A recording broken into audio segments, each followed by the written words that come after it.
Rayon game பரவாயில்ல, ஆனால் முத்துக்குமரன் செம்மையாக விளையாடுறாரு, செம்ம சூப்பராக விளையாடுறாரு. எப்படி டார்கெட் பண்ணுறோம் அப்படின்னு நமக்கே தெரியாத மாதிரி அவர் விளையாடுறாரு, நல்லா விளையாடுறாரு.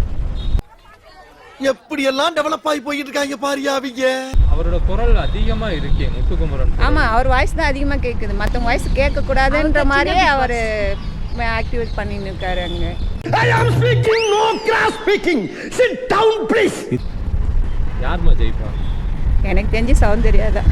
ஆமா, எங்களுக்கு சௌந்தர்யா தான் ஜெயிப்பாங்க. வரும் ஆனா வராது. ஏன்னா இப்போ நம்ம விளையாடுறோம், ஆனால் அவங்க நம்ம விளையாடுற மாதிரி தெரியல, காமெடியாக விளையாடுற மாதிரியே விளையாடிட்டு இருக்காங்க. இந்த வாரம் ரயான் வந்து ரொம்ப முத்துக்குமாருக்கு டஃப் கொடுத்த மாதிரி இருக்கு.